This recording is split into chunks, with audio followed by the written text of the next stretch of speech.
السلام علیکم۔ میرا نام ہے واسق علی اور آج کا ٹاپک ہے اللہ پر توکل اور بھروسہ۔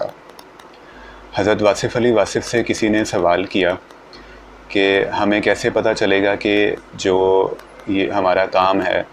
یہ ہماری اپنی کمزوری یا کوتاہی کی وجہ سے نہیں ہوا یا اس میں اللہ تعالیٰ کی رضا شامل تھی۔ تو بڑی ایک غور طلب بات ہے۔ حضرت واصف علی واصف نے اس کا بڑا خوبصورت طریقے سے جواب دیا اور انہوں نے فرمایا کہ سب سے پہلے تمہیں یہ چیز ڈیفائن کرنی پڑے گی کہ تم کس کیٹیگری کے بندے ہو، یعنی تم ایسے شخص ہو کہ تمہیں جو ہے وہ مطلب اس میں اللہ کی رضا شامل کر لیتے ہو کسی بھی فیصلے میں اور اس کو قبول کر لیتے ہو، یا ان لوگوں میں شامل ہو جو کہ ایک دوسرے پہ بلیم کرتے ہیں، اپنے آپ کو قصوروار ٹھہراتے ہیں اور الٹیمیٹلی جو ہے وہ بے سکونی کا شکار ہو جاتے ہیں۔ تو سب سے پہلے تو انہوں نے اس چیز کو جو ہے نا یہ اس طرح سے بتایا، اور اس کے بعد پھر انہوں نے مزید سوال کو جو ہے وہ ایکسپلین کیا۔ تو انہوں نے فرمایا کہ جو شخص اللہ تعالیٰ پر جو ہے نا وہ ہر چیز کو جو ہے وہ ٹرسٹ کرتا ہے اور ہر چیز میں اللہ کی رضا شامل کرتا ہے، تو اس کو پھر اس چیز سے غرض نہیں ہوتا کہ فیصلہ کیا آیا۔ تو اب یہ ہوتا ہے کہ کوئی شخص اگر اللہ کو اپنی کاموں میں شامل کر لیتا ہے تو اللہ تعالیٰ بھی اس کے اس عمل کو ایکسیپٹ کرتا ہے اور وہ کہتا ہے کہ ٹھیک ہے، یہ شخص میرے پہ ٹرسٹ کر رہا ہے، تو وہ اس کے لیے اللہ تعالیٰ آسانیاں جو ہے وہ پیدا کرتا ہے۔ تو اب یہ ہے کہ وہ جو شخص ہے وہ اللہ تعالیٰ پہ مکمل بھروسہ کر رہا ہے، یعنی اس کو اس چیز سے کوئی غرض نہیں ہے کہ الٹیمیٹلی فیصلہ کسی بھی کام کا کیا آتا ہے، یعنی وہ بے سکونی سے بھی بچ رہا ہے، وہ لڑائی جھگڑوں سے بھی بچ رہا ہے، یعنی وہ بلیم بھی نہیں کر رہا، اور وہ جو ہے وہ جیلسی سے بھی بچ رہا ہے۔ تو عموماً کیا دیکھنے میں آتا ہے کہ لوگ اللہ تعالیٰ سے دعا بھی کر رہے ہوتے ہیں اور ساتھ ساتھ جو ہے وہ دنیا میں بھی انوالو ہوتے ہیں۔ تو ان کا حضرت واصف علی واصف کا یہ کلیئر جو تھا آنسر تھا کہ سب سے پہلے آپ نے یہ ڈیفائن کرنا ہے کہ آپ نے دنیا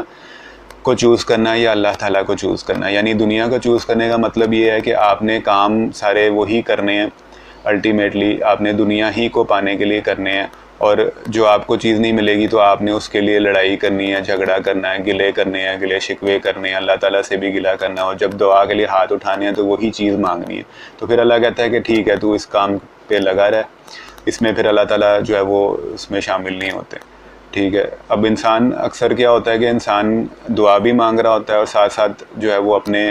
جو کام ہے وہ بھی کرتا جا رہا ہوتا ہے۔ یعنی ایک انسان اگر کرپشن کر رہا ہے تو وہ اللہ تعالیٰ سے دعا کر رہا ہے کہ میری یہ جو ہے نا دعا قبول فرما لے، لیکن وہ یہ نہیں دیکھ رہا کہ وہ ساتھ اس کے اعمال کیا شامل ہیں۔ تو وہی حضرت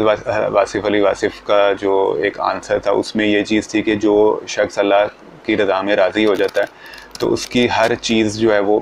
یعنی چھوٹے سے چھوٹا کام بھی اور بڑے سے بڑا کام بھی، پھر وہ مزید آگے وہ اس میں بات نہیں کرتا کہ ہاں بھی یہ کام میرا ایسے ہو جاتا، یوں ہو جاتا، وہ ہو جاتا، یہ ہو جاتا، تو وہ ساری چیزیں پھر ختم ہو جاتی ہیں۔ تو انہوں نے پھر ایک مثال دی کہ ایک شخص جو ہے وہ ارادہ کر لیتا ہے، صاحب استطاعت شخص جو ہے وہ ارادہ کر لیتا ہے حج کے لیے، اور وہ جانے ہی لگتا ہے تو اس کو ایک شخص ایسا مل جاتا ہے جس کو مالی جو ہے نا وہ ضرورت ہوتی ہے، فائنینشیل۔ تو وہ کیا کرتا ہے کہ وہ اس کے ذہن میں آتا ہے کہ چلو ٹھیک ہے، میں حج تو اگلے سال بھی کر لوں گا، تو اس سال میں اس بندے کی جو ہے نا وہ مدد کر لیتا ہوں۔ تو اب حج کی جو اس نے نیت کی وہ بھی اللہ کی رضا اس میں شامل ہے، اور جو وہ مدد کی جو ہے وہ طرف جا رہا ہے تو اس میں بھی اللہ کی رضا شامل ہے۔ تو اب کیا ہوتا ہے کہ وہ حضرت واصف علی واصف نے فرمایا کہ اس سے جو اس کی نیت ہے نا حج کی، وہ اللہ تعالیٰ اس کا حج قبول فرما لیتا ہے۔ تو جہاں آپ اللہ کو راضی کی رضا اس میں شامل کر دیں گے تو وہ آپ کے کام آٹومیٹیکلی آپ کو ان کی نیت کا بھی پھل ملے گا، آپ کو جو عمل کریں گے اس کا بھی آپ کو ریوارڈ ملے گا۔ لیکن دوسری طرف اگر آپ نہیں شامل کریں گے تو وہ آپ کے لیے جو ہے وہ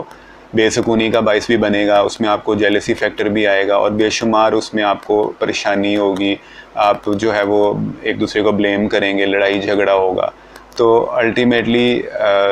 آپ کو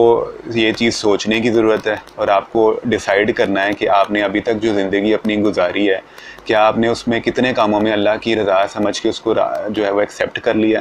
اور کتنے ایسے کام ہیں جو کہ ابھی تک آپ کے مائنڈ میں چل رہے ہیں کہ میں ابھی ابھی بھی اگر میں اس وقت یہ فیصلہ کر لیتا تو شاید آج کچھ نتیجہ مختلف ہوتا. تو یہ ایک الٹیمیٹ سلوشن ہے آپ کی بے سکونی کا، آپ کو لڑائی جھگڑوں سے بچنے کا اور جیلیسی سے بچنے کا، کہ آپ جو بھی آپ کی زندگی میں کام آپ کر رہے ہیں کوشش آپ نے کرنی ہے، لیکن الٹیمیٹلی جو اس کا فیصلہ آتا ہے